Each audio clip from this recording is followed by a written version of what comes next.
Para sua manifestação, convidamos o excelentíssimo senhor procurador do Ministério Público, junto ao Tribunal de Contas da União e presidente da Associação Nacional do Ministério Público de Contas, Júlio Marcelo de Oliveira.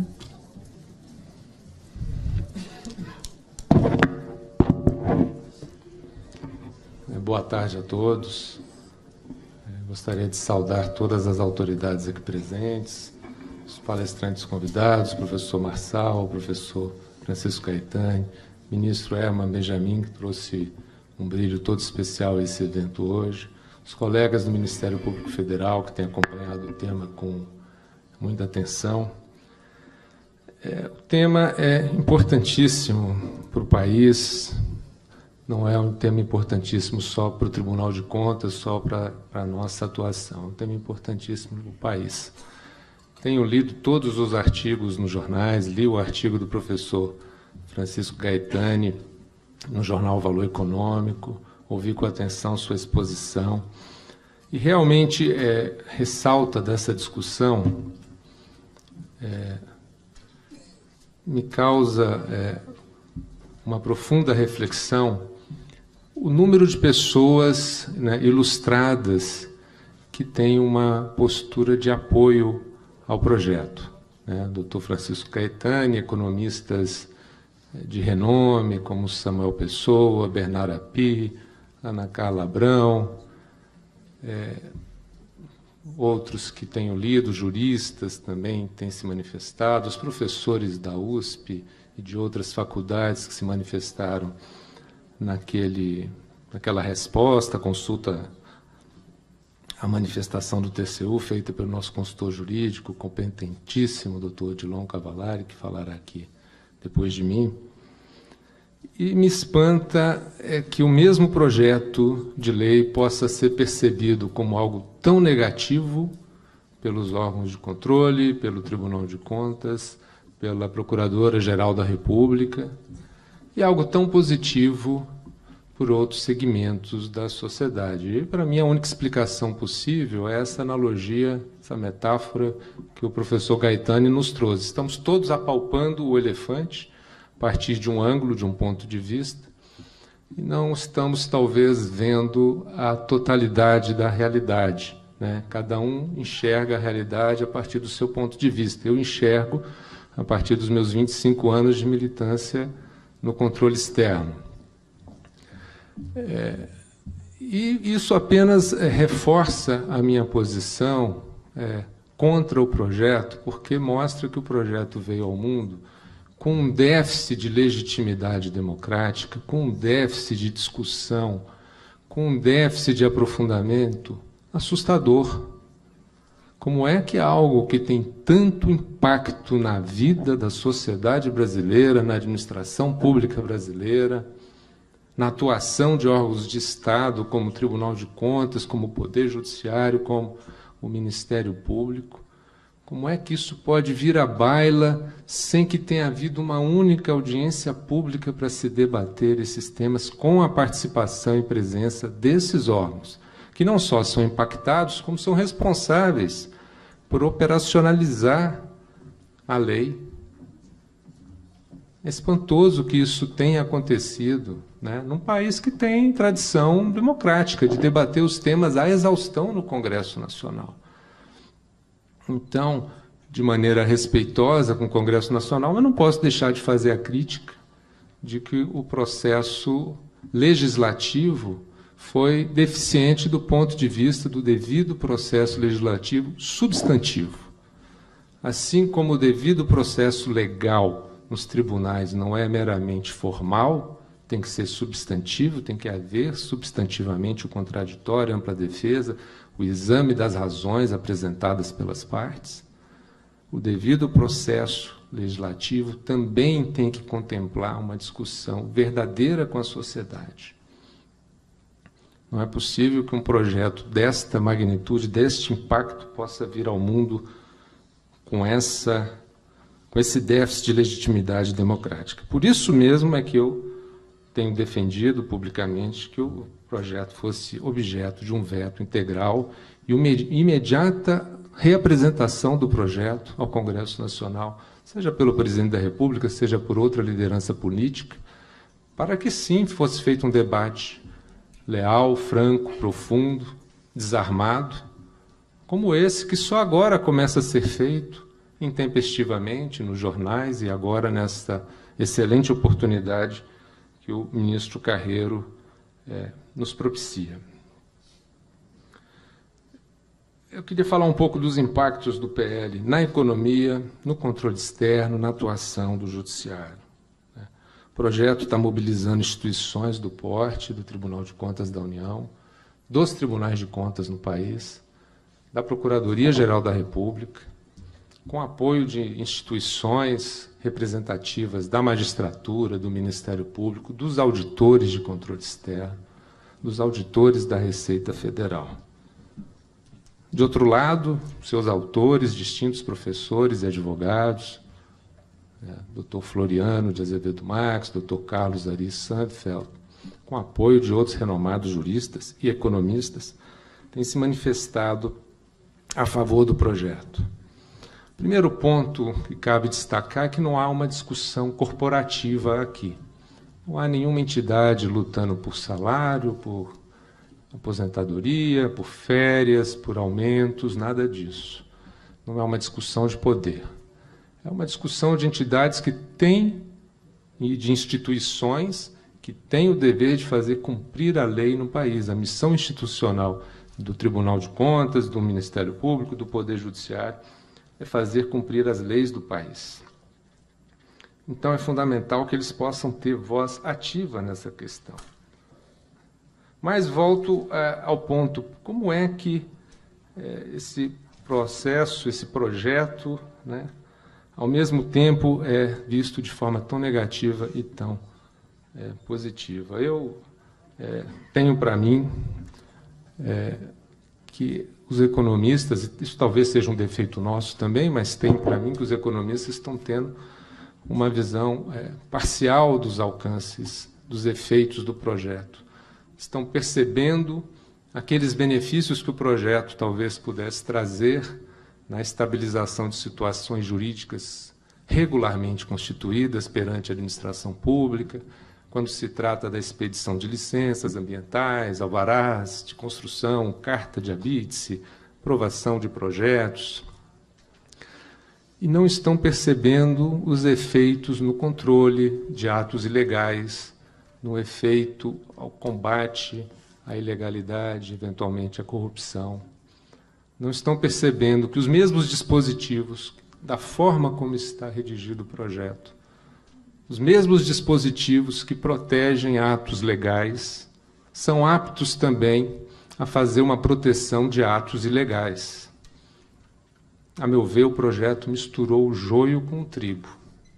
E eu não consigo fazer uma distinção, uma leitura que possa simplesmente separar um do outro. Seria necessário um texto que tivesse um detalhamento maior, uma classificação de tipos de atos. Os dispositivos do projeto se destinam, o mesmo dispositivo, ao administrador, à esfera de controle e à esfera judicial, que tem propósitos e âmbitos de atuação e modos de atuação distintos. E essa redação sintética e até elegante traz sérios problemas para os órgãos de controle. Eu cito aqui aquela frase famosa de um crítico social americano e jornalista, Menck, que dizia que os problemas complexos geralmente têm uma solução simples, elegante e completamente errada. Eu não diria aqui completamente errada, mas que não funciona. Porque vai funcionar para algumas situações, mas vai ser extremamente danosa para outras. Vai ser extremamente protetiva de situações constituídas com ilegalidade ou com inconstitucionalidade. E aí, os problemas que eu vejo no projeto, que dizem respeito com a atuação do controle, não vão satisfazer aquela sede, aquela necessidade dos economistas, aquela necessidade do professor Gaetani, que está ali na gestão, que tem aquela sede de fazer, aquela sede de realizar.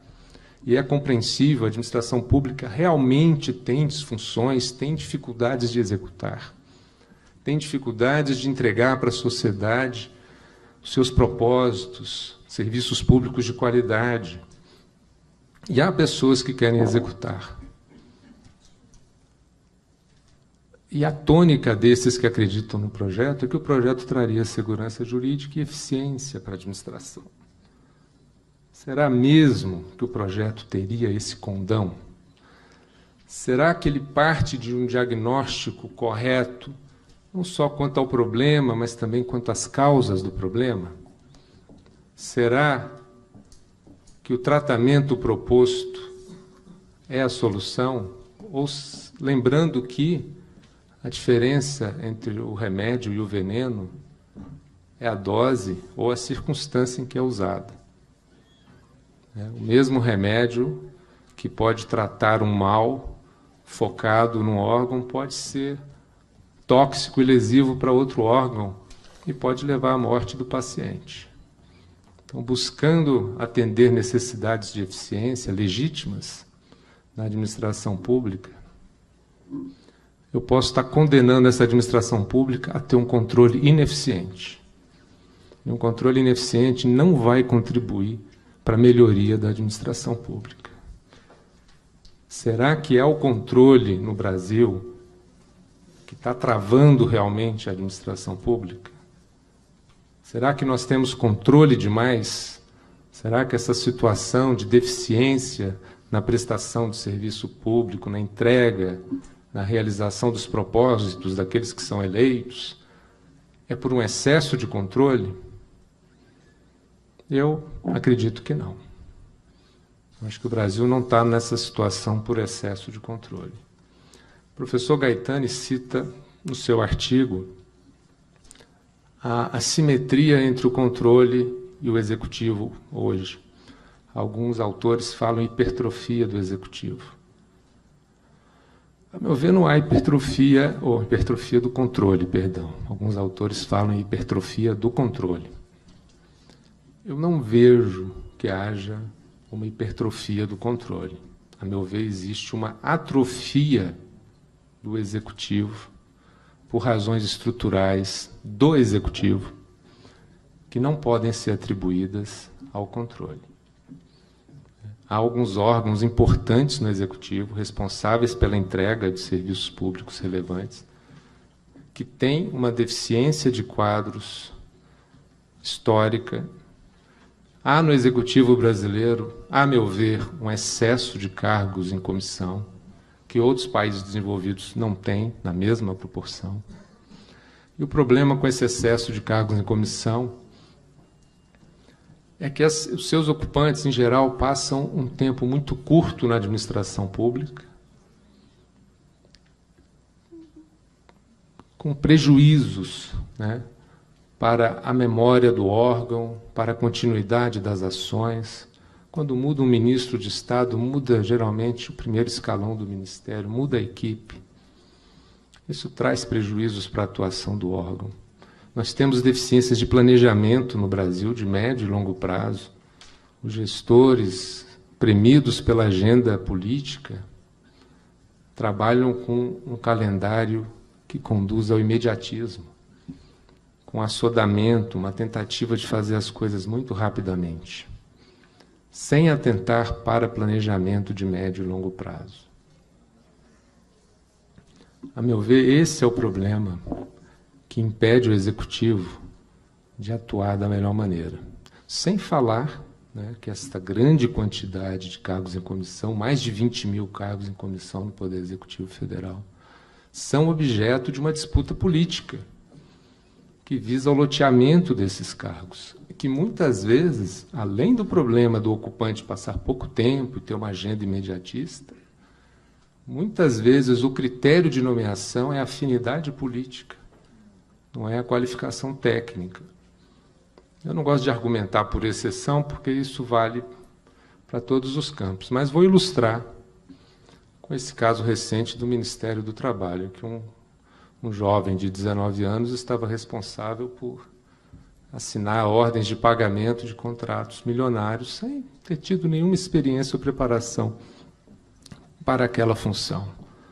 Então, essa é uma disfunção que, infelizmente, acontece no nosso Poder Executivo. Não quer dizer que todo mundo é incompetente, que todo mundo tem má fé, não é nada disso, e a gente que está aqui no TCU há tanto tempo tem essa percepção clara de que existem pessoas muito sérias na administração que querem realizar, que querem entregar, né?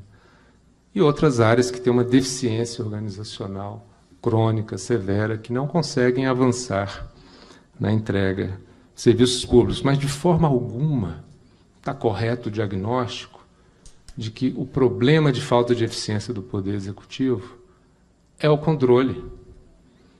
Pelo contrário, o controle tem ajudado o Poder Executivo, muitas vezes, a suprir falhas, saneando processos antes que eles sejam implementados, saneando falhas em licitações antes que elas ocorram. E as nossas unidades técnicas, os senhores que estão aqui, são não só testemunhas, como os atores, os protagonistas disso, estão permanentemente abertas ao diálogo com os órgãos correspondentes do Poder Executivo.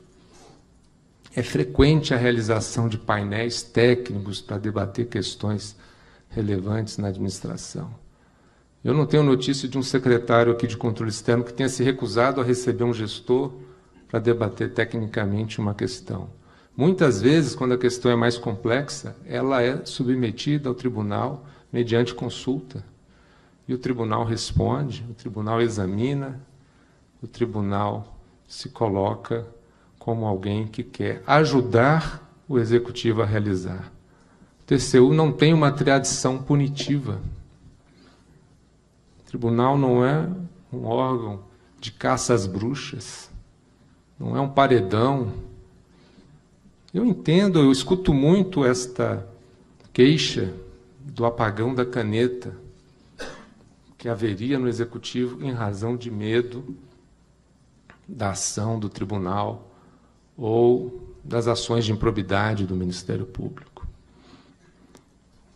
O senhor foi muito feliz quando disse, às vezes uma questão localizada acaba se espalhando, e o medo tem essa capacidade, né, de se espalhar de maneira irracional. Se a gente vai examinar o caso concreto que deu origem ao medo, você vê que ele é um caso pontual, localizado. Primeira vez que um procurador, um advogado, foi responsabilizado pelo TCU por um parecer, a meu ver, na época, teratológico, isso causou uma repercussão entre os procuradores. Meus amigos todos me encontravam e diziam, agora vocês estão perseguindo os advogados públicos, crime de hermenêutica, ninguém mais pode ter opinião. E essas pessoas, eu pergunto, você sabe o que aconteceu? Qual foi o caso concreto do TCU? Não sei, eu sei que o colega foi punido. E a notícia que chega é essa, o colega foi punido pelo Tribunal de Contas da União. Não há mais tranquilidade para se emitir um parecer. E o artigo 28 do projeto, que diz que está endereçado para essa questão, na verdade é muito mais amplo, porque não fala só de procuradores e advogados, fala de qualquer agente público. Um passaporte, a meu ver, para uma condição de impunidade. Será mais fácil punir na esfera penal do que na esfera administrativa, até porque, para provar o dolo na esfera penal, há muito mais instrumentos, né, como quebra de sigilo, busca e apreensão, que nós não temos. Então, uma possibilidade de punição de um agente público, ainda que tenha agido com culpa,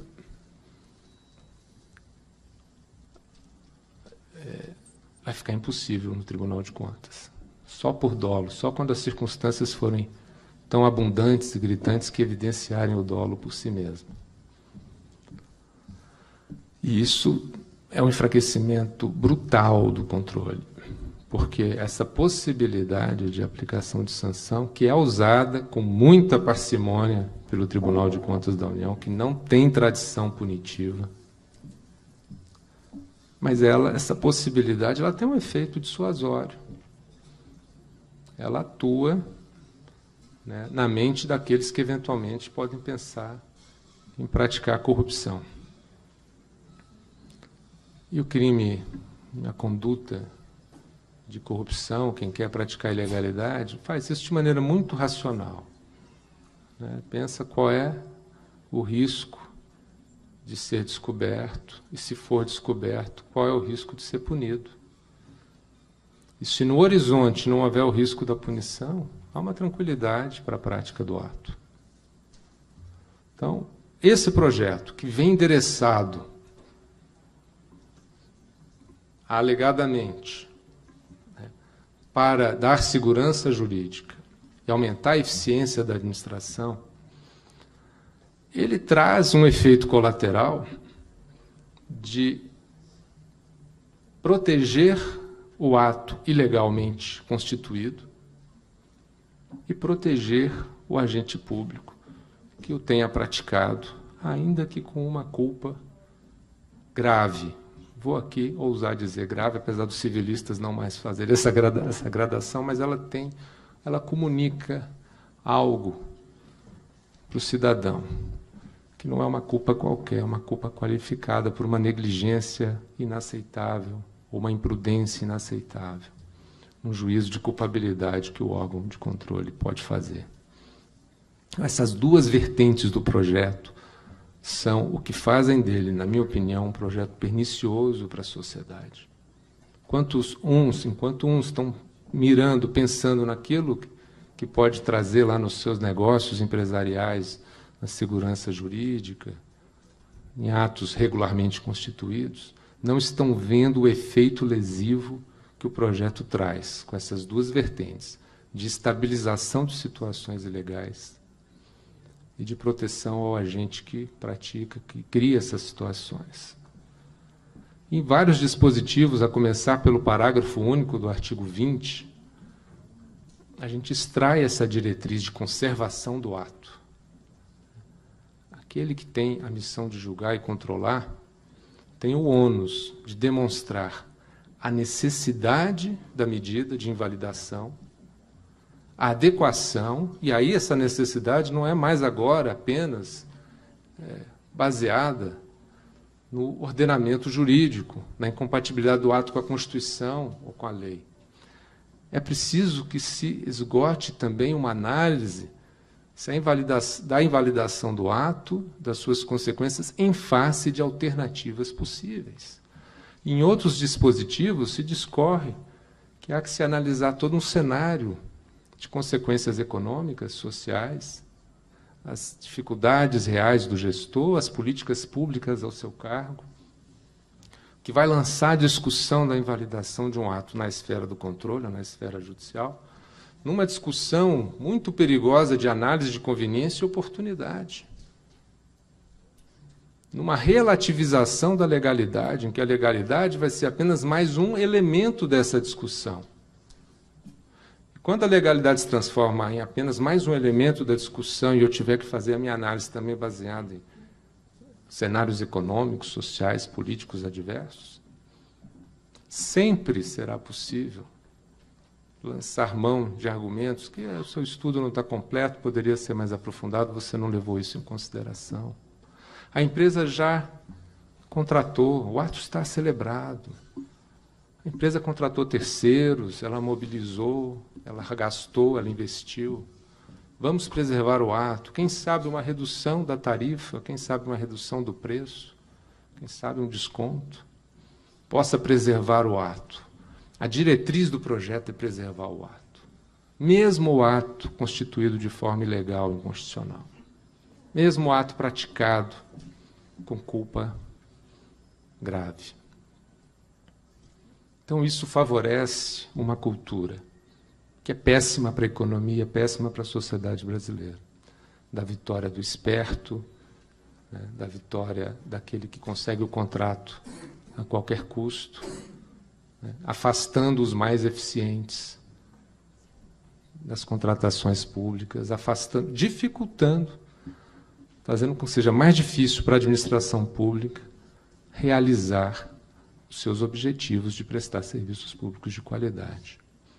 Vou dar só um exemplo para finalizar. um contrato, imaginem um contrato, um aditivo de prorrogação de um contrato de concessão por 30 anos, celebrado ao arrepio da Constituição, ou ao arrepio do próprio contrato original, que diz que o contrato é improrrogável. Como se cogitou fazer, como se cogitava fazer há pouco tempo, em contratos de concessões rodoviárias, com previsão expressa de improrrogabilidade. Vamos prorrogar, precisamos de investimentos, vai gerar empregos, a economia vai ser aquecida. Se esse contrato tivesse sido celebrado, essa prorrogação, e essa lei tivesse em vigor, nós estaríamos discutindo isso infinitamente, se realmente gerou emprego, se o impacto na economia é significativo, qual é o custo do Brasil decorrente disso, quanto seria a tarifa de pedágio se houvesse realmente a licitação e concorrência, se pudesse trazer operadores internacionais. E nessa discussão infinita, o ato prossegue, fazendo seus efeitos. O ato prossegue. Uma coisa, a ação, agora eu vou encerrar mesmo, com essa ação declaratória de validade do ato, é uma ação esdrúxula. É uma ação esdrúxula. É uma ação em que o ente que praticou o ato, que celebrou o contrato, vai promover perante o juiz para que ele declare válido aquele contrato, aquele ato, com eficácia erga omnes. Então, o controle está bypassado, está escanteado. Agora, quem vai fazer a função de controle é o juiz, que vai poder examinar, inclusive, a economicidade dos preços. Com que elementos o Poder Judiciário fará isso? O Tribunal de Contas não vai ser chamado ao processo, ele não é parte. Né? Então, o autor da ação, que é o governador, o secretário de Estado, promove a ação, o Ministério Público é chamado para, em 15 dias, contestar ou aderir, e se o ato for declarado válido, eficácia erga omnes. Somente com prazo de rescisória de 2 anos. Só uma investigação criminal, penal, que mostre ali corrupção, vai poder infirmar esse ato. Então, essas duas vertentes que forçam, que preservam, que protegem os atos constituídos, mesmo que ilegais, e trazem impunidade ao gestor, mesmo que tenha praticado um ato com culpa grave, fazem com que esse projeto deva ser rejeitado. E aquela parte boa que o projeto poderia ter de efeitos na economia deve ser objeto de um novo projeto a ser profundamente debatido com a sociedade brasileira, com os segmentos impactados. Para finalizar, vou só dar o exemplo da Petrobras, para mostrar como essa questão do apagão da caneta e da hipertrofia do controle é muito relativa. A Petrobras, enquanto resistiu bravamente ao controle, né, do TCU, com mandados de segurança seguidos no Supremo, para fazer valer o seu regulamento de licitações, enquanto retardava a entrega de informações e dificultava ao máximo as auditorias do TCU, né, se envolveu no maior escândalo de corrupção do mundo. Agora, ela está realizando um programa de desinvestimentos extremamente agressivo, com uma extrema agilidade, que está devolvendo a credibilidade à companhia, que está trazendo valorização às suas ações. No início desse programa, houve uma intervenção do TCU, que questionou a transparência, a publicidade, a governança desse processo. Ela, numa nova administração, uma nova postura, dialogou com o TCU, trouxe suas razões, entendeu quais eram as diretrizes do TCU, estabeleceu uma governança com decisões colegiadas, sujeitas a revisões internas, maior publicidade das oportunidades de negócio, chamando players, e está realizando isso com uma velocidade excelente, sem nenhum apagão da caneta, sem nenhuma crítica à hipertrofia do controle.